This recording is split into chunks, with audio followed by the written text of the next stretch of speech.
तीर्थंकर प्रभु आदिनाथ मुनिनाथ आदि आदि अजमज मिटी तुम पद में मम माँ चरण शरण है आपके तारण तरण जिहाज भवदधि तट तट ले चलो करुणा कर जिन राज।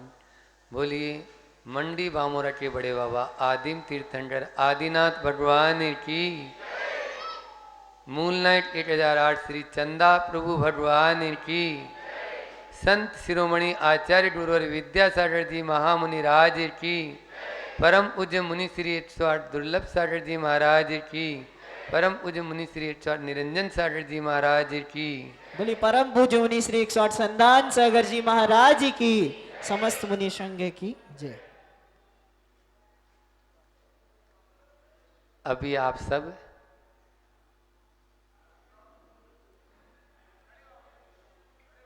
दो महानुभावों को जब यहाँ सुन रहे थे तो पुलकित मन हो रहा था, प्रफुल्लित हो रहा था। क्यों न हो। जैसे विदेश में कोई अपने बहुत बहुत करीबी वाले हों और उनसे मिलके कोई आए और वो आके अपन को सूचना दे तो कैसा लगता है।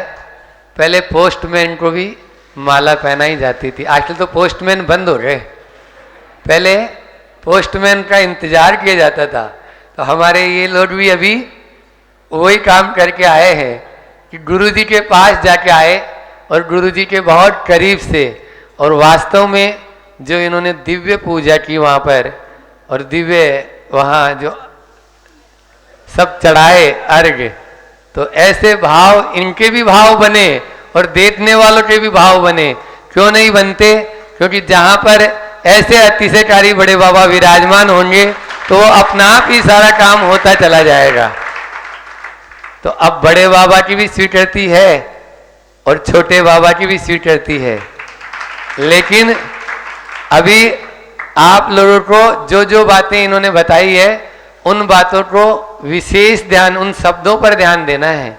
कल हमें तो 2 लाइन सुनाई जब किसी ने मोबाइल से, तो हमने इतना ही सुना उसमें जो महाराज जी को बताया था कि देखो छोटे से गांव में भी अगर विश्वास हो तो बड़े बड़े काम हो सकते हैं। ये गुरु जी ने बात बोली, गुरु जी के शब्द हैं। तो इसलिए विश्वास को बनाए रखना है। जो गुरु जी ने विश्वास किया है उस, उन्होंने बोला जरूर है कि अर्थ की चिंता और समय की चिंता नहीं करना है, क्योंकि उनको विश्वास है कि मंडी बामोरा वालों के पास में कितना गड़ा है, यहाँ पे गड़ा धन है।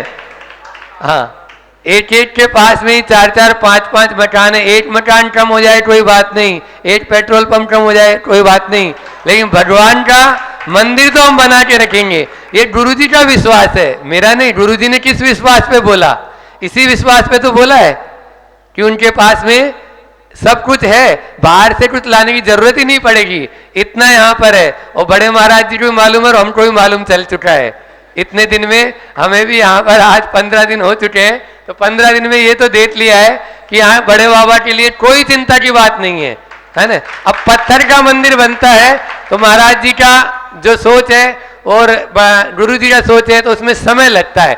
इसलिए गुरु जी ने बोला धैर्य मत खोना, है ना। गुरु जी ने शब्द बोला है, उसको भी नोट करो कि धैर्य नहीं, उसमें बहुत सारे यानी जो चीजें होती है। जैसे आप आरसीसी में तो यानी 15 दिन में बन सकता है, 15 दिन में नहीं लगते आजकल तो, लेकिन पत्थर के मंदिर में अभी नेमावर में देखो ना, सब उठता गए थे, लेकिन गुरु जी एक ऐसे थे जो बिल्कुल बंधे हुए थे कि नहीं मंदिर तो आज भी काम चल रहा है। तो इसके लिए पत्थर का मंदिर बनना है और अपन को बनाना ही है।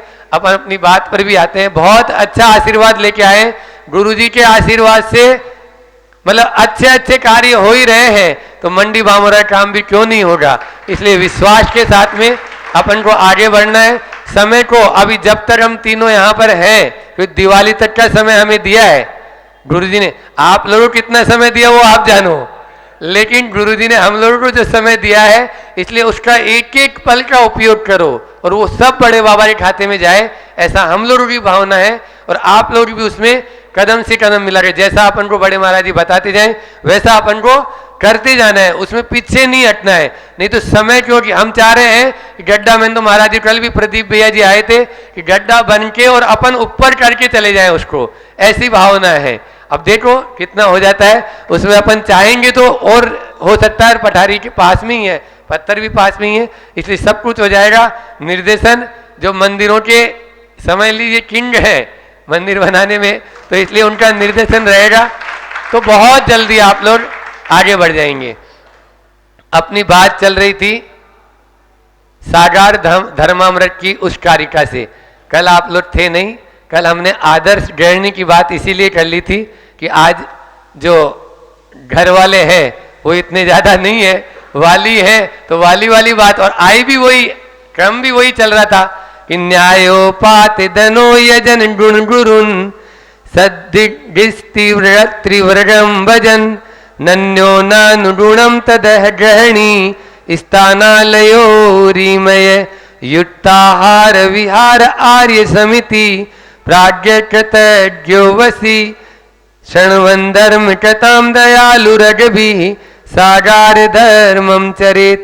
सागार धर्मामृत की यह कारिका बहुत ही सटीक कारिका है, जो गृहस्थ से सदगृहस्थ बनाने के उन सूत्रों को हमें दे रही है, जिसमें कल आदर्श गृहिणी की बात मैंने की थी। आज स्थानालयो, स्थानालयो मतलब स्थान, घर, आदर्श घर की बात आप सबसे करना है। मंदिर की बात तो हो गई है, मंदिर तो बनेगा ही, क्योंकि आप लोगों ने अपने अपने घरों को बहुत आलीशान बना रखा है, और बनाना भी चाहिए, क्योंकि घर में जहां हम रहते हैं उसका बहुत बड़ा प्रभाव हमारे ऊपर पड़ता है। वो घर कैसा होना चाहिए? वो घर केवल ईंट, चूने और पत्थर से बना हुआ घर उसको नहीं कहा जाता, उसको मकान कहा जाता है। मकान और घर में बहुत अंतर है। मकान वो है जो बनाया जाता है, और घर वो है जो बसाया जाता है। घर को बसाना होता है, मकान को बनाना होता है। मकान तो बिल्डिंग खड़ी कर दी, मकान बन गया है, लेकिन जब तक उसमें कोई परिवार आकर रहेगा नहीं, तब तक वो घर नहीं कहलाएगा। इसलिए घर बहुत महत्वपूर्ण शब्द है, और उस पर हमें आचार्यों ने जो हिदायतें दी है उनको ध्यान में रखना है। नहीं तो क्या है, न हम अपना उत्थान कर पाएंगे और न अपने परिवार का कल्याण कर पाएंगे, क्योंकि जैसे आवास में हम रहते हैं वैसी ही वर्णाएं हमको मिलती है। एक बार क्या हुआ, एक गांव का आदमी था, मंडी मामूर का नहीं, ठीक है ना, गांव का आदमी था, वो शहर घूमने गया कि बहुत चर्चा सुनते हैं शहर में ऐसा होता है, वैसा होता है, ये होता है, वो होता है, तो शहर देखने के लिए गया। तो देखने के लिए गया तो एक परिचित के यहाँ घर में गया। अब वहां उस मकान में घुसा तो देखता क्या है, अलग ही नजारा है। अब गांव में जैसा नजारा रहता है वहां थोड़ी रहता है। तो अपने गांव में आया और दूसरे दिन ही उसने तोड़फोड़ शुरू करा दी। तोड़फोड़, तो पिताजी बोले बेटा क्या हुआ? बोले कुछ नहीं, वो लोग शहर में जैसा बनाते हैं वैसे अपने यहाँ भी हो जाएगा।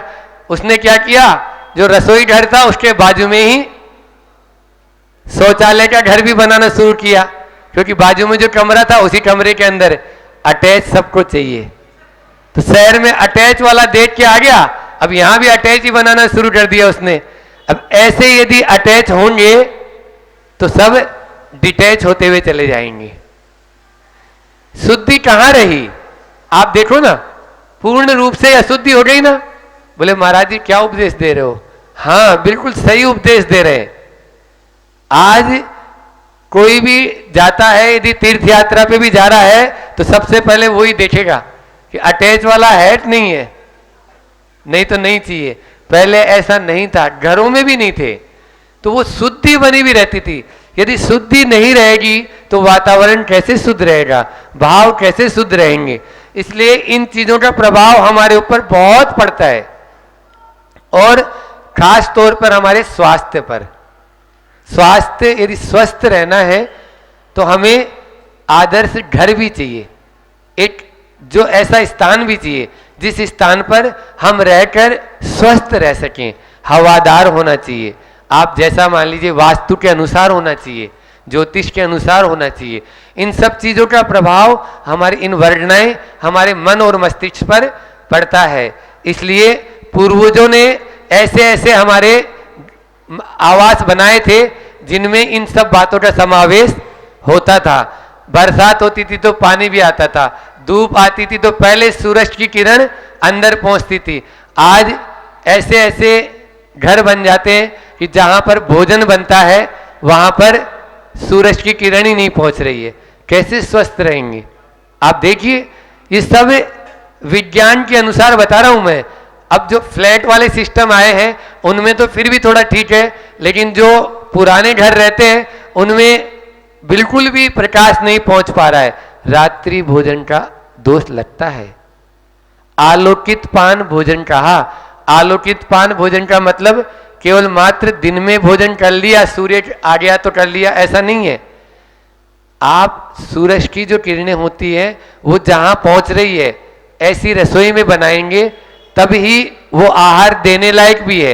यदि अंधेरा है और यदि आप लाइट जला के भोजन बना रहे हैं और फिर महाराज जी आ गए तो लाइट बंद कर दी, क्योंकि अब महाराज जी लौट जाएंगे, तो वो भोजन देने लायक नहीं है, महाराज जी को भी दोष लगेगा। ऐसे आहार को हम लोग ग्रहण नहीं करते हैं, और करना भी आपको भी नहीं चाहिए, क्योंकि यदि स्वस्थ रहना है तो इसका ध्यान रहना चाहिए। आदर्श घर की बात चल रही है तो इन चार बातों का ध्यान रखना है जो आदर्श घर कहलाने वाले हैं। जब आदर्श घर कहलाएगा जब ये चार बातें होगी। पहला है बंधु बांधुओं से प्रेम। जिस घर में बंधुजनों से प्रेम होता है वही घर आदर्श घर है। कहा गया है जागर प्रेम न संचरे तागर जान मसान। जागर प्रेम न संचरे तागर जान मसान। और जैसे खाल लुहार की श्वास लेत बिन प्राण। जैसे वो होती है ना लुहार के यहाँ धोटनी बोलते ना, तो उसमें हवा भरते हैं तो ऐसा लगता है कि वो श्वास ले रही है, लेकिन वो तो निर्जीव है। ऐसे ही जिस घर में यदि प्रेम नहीं है उस घर में कभी भी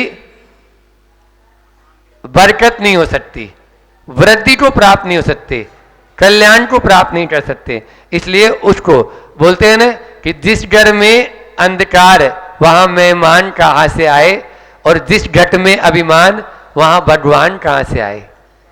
ये भजनकार बोलते हैं वीर नाम अति मीठा कोई गा के देख ले, आ जाते हैं वीर प्रभु बुला के देख ले। इस वाली पंक्तियां याद आ गई आपके पुण्य से कि जिस घर में अंधकार वहां मेहमान कहां से आए, और जिस घट में अभिमान वहां भगवान कहां से आए। इसलिए यदि घर में आपको यदि बंधु बांधुओं में प्रेम नहीं है तो निश्चित रूप से वो मसान के समान बताया, मैं नहीं, हमारे पूर्वज बता रहे, ठीक है ना। फिर दूसरा है, चार बातें बतानी और पूरी भी करनी है। तो दूसरी बात है अतिथि सत्कार। जहां अतिथि सत्कार नहीं होता हो वो घर नहीं कहलाता है। वो मकान हो सकता है लेकिन घर नहीं होगा। तीसरी बात है कुलाचार का पालन। कुलाचार का पालन होना आजकल ये बहुत आम बात हो चुकी है कि जो हमारे पूर्वज हुए हैं जैसा कुलाचार, जैसे जैन कुल में जन्म लिया है तो जैन कुल में जो कुलाचार बना हुआ है उसका पालन होना चाहिए। जो शुद्धि अशुद्धि होती है उसका विशेष पालन होना चाहिए। जिस घर में अशुद्धि का पालन नहीं होता है, सुन लीजिए कान खोल के, वो सूतकग्रस्त घर कहलाएगा। जहां पर 3 दिन में महिलाएं जो शुद्धि में अशुद्धि में होती है, अगर उसका पालन नहीं हो रहा है तो वो सूत्रग्रस्त घर है, वो आहार दान और पूजा के योग्य घर नहीं है। सीधे सीधा ये शास्त्रों का उल्लेख है। आजकल जो आधुनिकता की होड़ में जो ये चलने लगा है कि हमारे यहाँ तो चलता है, वो चलता ही है, उसके यहाँ अनेक बीमारियों का समावेश भी मिलेगा। इसलिए इन सब का अपने यहाँ नहीं होता है, लेकिन जहाँ ऐसा यदि हो रहा है तो उसको रोकना चाहिए और उसको परहेज करना चाहिए और उनको समझाना चाहिए कि इससे अपने बीमारियां ही बढ़ेगी। आप जो है इससे स्वस्थ नहीं रह पाएंगे और घर घर नहीं रहेगा। चौथा बिंदु जो है, चौथी बात है, वो है परिजनों की सेवा। जहां पर परिजनों की सेवा होती है, माता पिता की सेवा होती है, वही घर घर कहलाने के लायक है, आदर्श घर है। यदि मान लीजिए बंधु बांधवों में प्रेम नहीं है, अतिथि सत्कार नहीं है, कुलाचार का पालन नहीं है और परिजनों की सेवा नहीं है, तो वो घर कैसे कहलाएगा? वो तो घर नहीं है ना, वो तो एक केवल माट ईंट गारों का। और आज जो है हर घर में तनाव की स्थिति बनी हुई है। आप देखो ना, प्रेम की बात ही नहीं रहती है। प्रेम में हो गया, वो तो प्रेम तो एक प्रेम रह गया है। तो इसलिए वो नहीं है, चाहे वो पिता पुत्र हो, चाहे वो सास बहू हो, चाहे वो बेटी माँ हो, चाहे वो भाई भाई हो, आपस में प्रेम होगा तो निश्चित रूप से हम आगे बढ़ पाएंगे। प्रेम नहीं होगा तो कुछ भी नहीं होगा। अभी मैंने बोला कि मातृ और पिता इन दोनों की सेवा होनी चाहिए। एक पिता ने अपने बेटे को पढ़ा लिखाकर योग्य बनाया और एक बड़े पद पर आसीन करवा दिया। बड़ा तो बना दिया लेकिन भला नहीं बना पाया। और जब तक बड़ा आदमी और भला आदमी में बहुत फर्क है। तो बड़ा आदमी बनना आसान है लेकिन भला आदमी बनना बहुत कठिन है। अब वो बड़ा तो बन गया और वो कहानी पूरी बाद में कभी सुनाएंगे, शॉर्ट कर देते हैं कि वकील के पद पे उसको आसीन किया। देखा ये गांव में रहता था, देखा कि आएगा मेरा बेटा एक दिन, नहीं आया। चिट्ठी आती थी वो भी बंद हो गई, जो मदद आती थी वो भी बंद हो गई। गांव वालों ने चंदा इकट्ठा करके उसको शहर में पहुंचाया जहां पर वो आसीन था। देखा आज तो बेटे से मिलन हुआ, बहुत खुश था, वो अरमानों से भरा हुआ था कि चलो उसको फुर्सत नहीं है, वो बड़ा है, अपन उसके पास में आए हैं तो आज तो मेरे बेटे से मेरा मिलन होगा। लेकिन देखता क्या है, जैसे ही घर के बाहर पहुंचा वो गाड़ी में बैठ के चला जाता है। बोले जल्दी में होगा, चलो कचहरी गया होगा, मैं भी चलता हूँ। कचहरी के गेट पे जाके वो बैठा रहा कि अब जैसे ही वो फुर्सत होगी तो मैं मिलूंगा अपने बेटे से। देखता क्या है, जज साहब जो सामने बैठे हैं वो उसको देख लेते हैं कि ये जो द्वार पे बैठा है, और वकील साहब जो जिरह कर रहे थे तो उनसे बोलते हैं कि वो द्वार पे जो व्यक्ति है लगता है आपसे कोई परिचित है और आपको बार बार देख रहा है। उस वकील पे तो ढड़ों पानी उलेट दिया हो, उसने तुरंत संभाला अपने आप को, हाँ हाँ हाँ वो मेरे गांव का आदमी है। बेटे ने क्या बोल दिया, अब उसका स्वाभिमान जागृत हो गया। बोलता ठीक कहता है जज साहब, ये मैं इसके गांव का तो आदमी हूं ही, इसका मां का भी आदमी हूं, इसकी मां का भी आदमी हूं। इतना जब बोला तब जज साहब ने कहा कि अगर जितने अभावग्रस्त रहकर जिस तरह से आपको इनको पढ़ाया, वैसे मैं आपकी प्राइवेट जो है बातों में कोई इंटरेस्ट नहीं रखता हूं, लेकिन जितने अभाव में पढ़ाकर आपको इतना बड़ा ऊंचा आज एक वकील बनाया, यदि मेरे पिताजी ने ऐसा बनाया तो मैं उनको धरती पे पांव नहीं रखने देता। ये बात बोलता है वो जज साहब। तब उसकी आंखें खुलती है कि मैं क्या हुआ। इस तरह का यदि आदर्श घर में रहना है तो आपस में इस तरह का यानी व्यवहार नहीं होना चाहिए। हमारे यहाँ मातृ प्रेम और पितृ प्रेम, इसको बहुत ज्यादा महत्व दिया गया है। भारतीय संस्कृति में इसको बहुत ऊंचा स्थान है। फिर कभी इसके बारे में और चर्चा करेंगे। आज इतना ही रखते हैं। मेरी भावना की इस पंक्ति से मैं अपनी बात को समाप्त करता हूं कि घर घर चर्चा रहे धर्म की, दुष्कर दुष्कर हो जाए, ज्ञान चरित्र उन्नत कर अपना मनुष्य जन्म फल, सब पावे। इन्हीं भावनाओं के साथ में मैं अपनी वाणी को विराम देता हूं।